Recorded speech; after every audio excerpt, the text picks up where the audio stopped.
Good evening. You're watching the main news on HKIBC. I'm Maisy Mok. Here's a look at tonight's top stories. The ICAC arrests 23 people in a football match-fixing probe. More professions are included in a recruitment drive for outside talent. And a hostel fire claims at least 6 lives in Wellington, capital of New Zealand.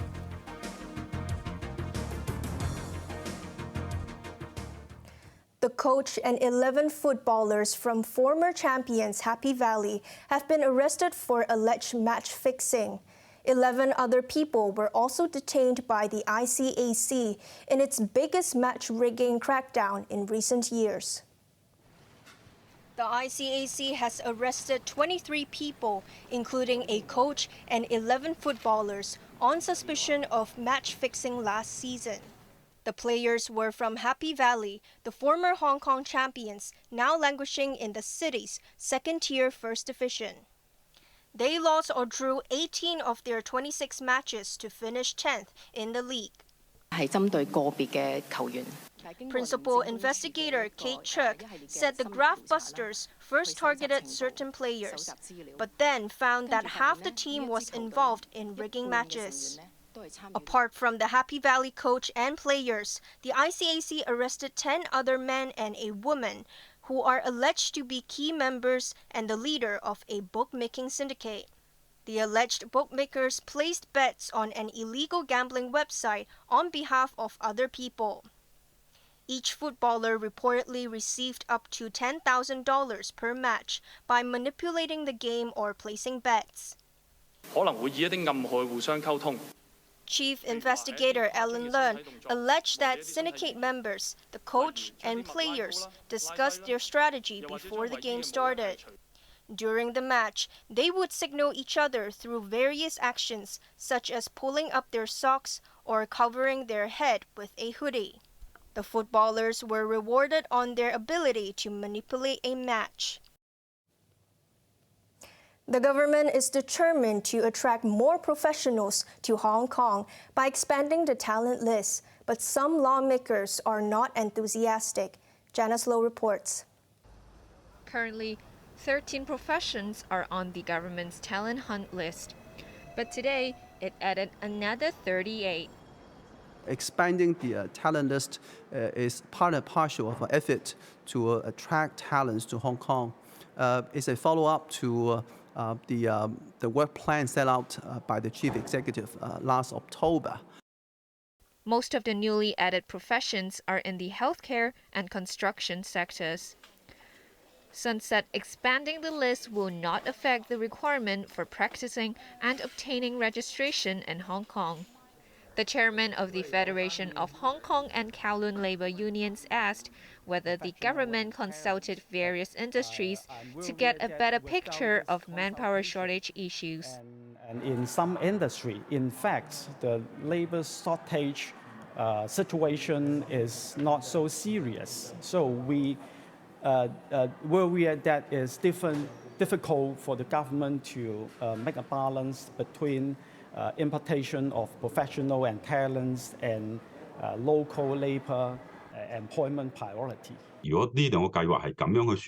Labour sector lawmaker Chow Siu Chung said more than 30% of imported personnel in 2019 earned the same as a general worker, whereas they should be paid more. Legislator David Lam was skeptical about the ability to lure medical professionals.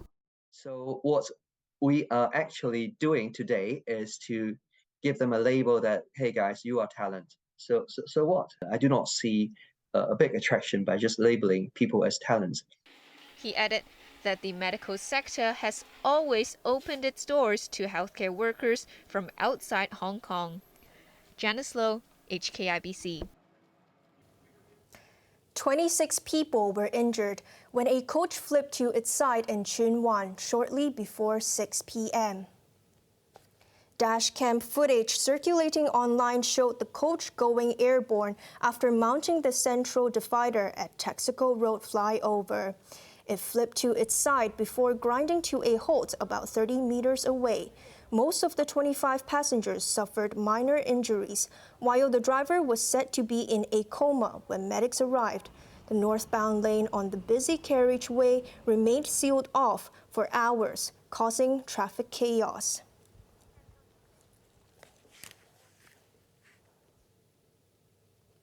The chief executive says the conviction of an elderly Hong Kong man on the mainland on spying charges shows there are still threats to national security.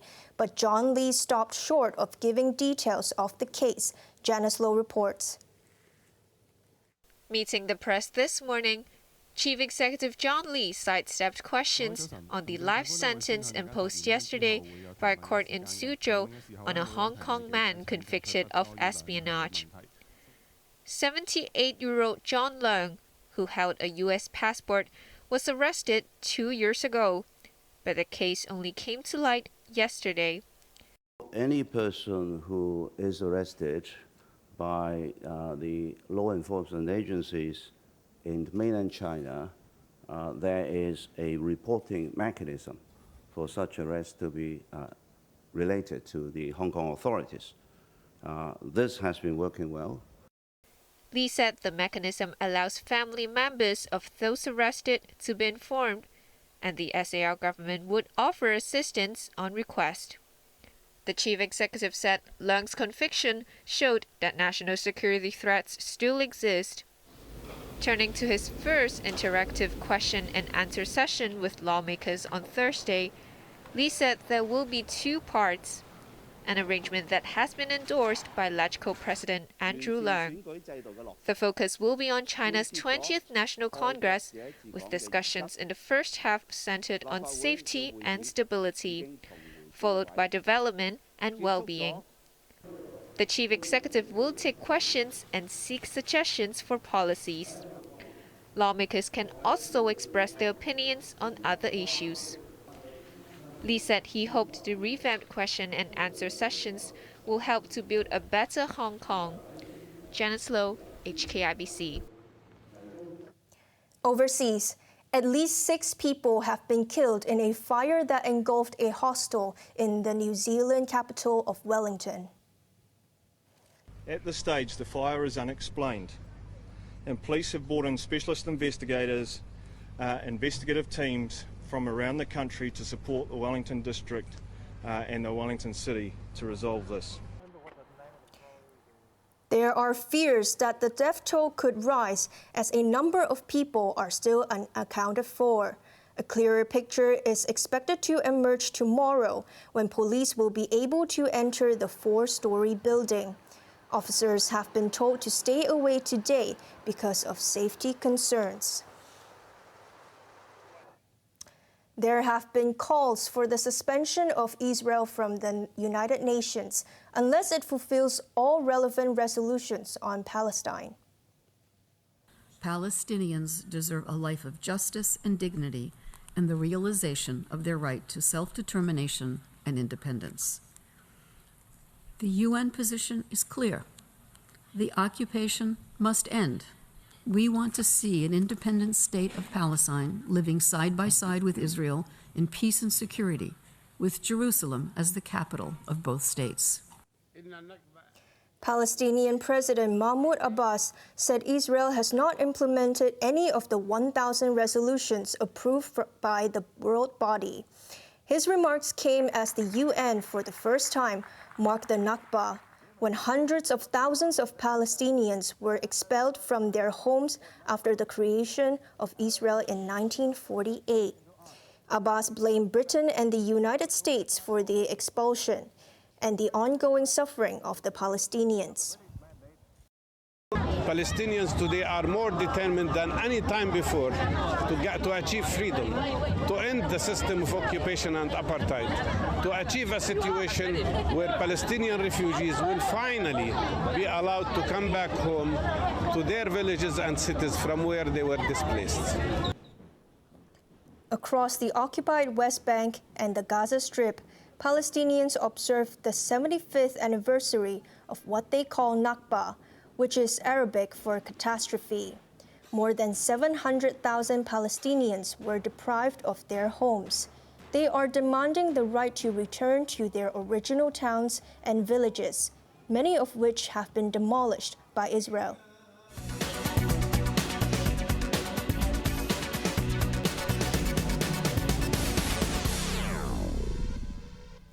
China's economy continued to recover last month, although the data missed expectations.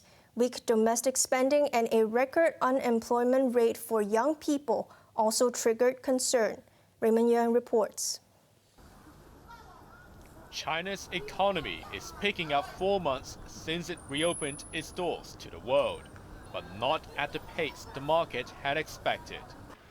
A massive COVID lockdown in Shanghai in April last year provided a very low base of comparison. But even so, the latest data from the National Bureau of Statistics was somewhat muted. Industrial production rose by 5.6% year-on-year last month, missing the median estimate of 10.9% from surveys conducted by Bloomberg and Reuters. Fixed asset investment, one of 3 so-called locomotives of the economy, grew 4.7% against expectations of 5.5%. Real estate investment dropped by 6.2%. Retail sales were up 18.4%, again lower than the forecast of a 21% surge.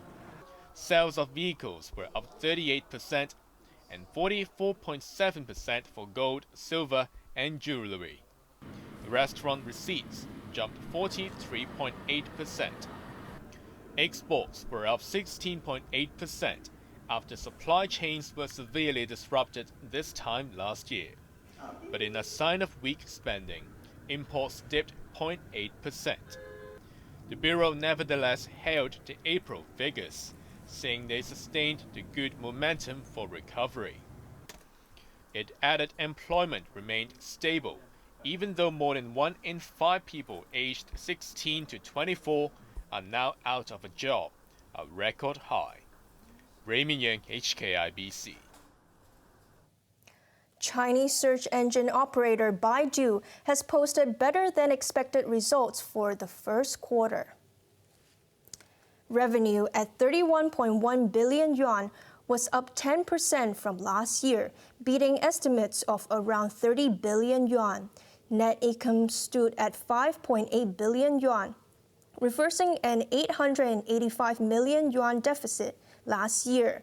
Baidu rolled out China's ChatGPT alternative, Ernie Bot, in March.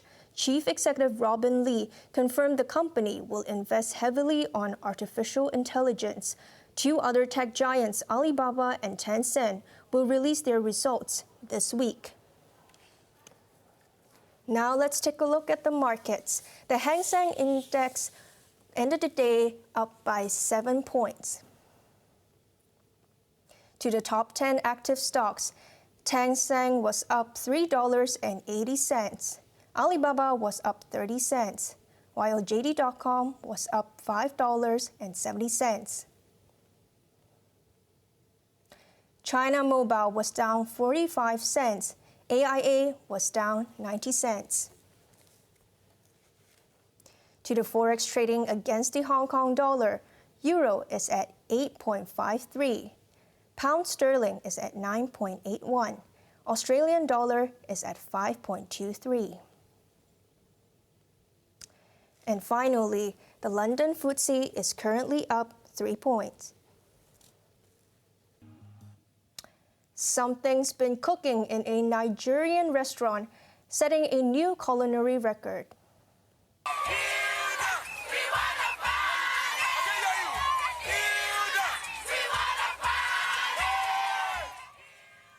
The crowd was there for Hilda Bachi. The young Nigerian chef had set her sights on a new mark, cooking non-stop for 100 hours. It wasn't easy. She had to battle fatigue and struggled to stay awake. But when she finally did it, fireworks lit up the sky over Lagos. I genuinely just feel a lot of relief, and I'm very happy and I'm very proud. The turnout was very unexpected, so that definitely surprised me. And I'm honestly just very, very happy. I'm very pleased and grateful, and I'm looking forward to, what's next to come. On to the weather now. Expect showers and sunny spells on an otherwise cloudy day tomorrow. Temperatures will range between 25 and 29 degrees. Similar conditions in the following days. Now let's take a look at the weather around the world.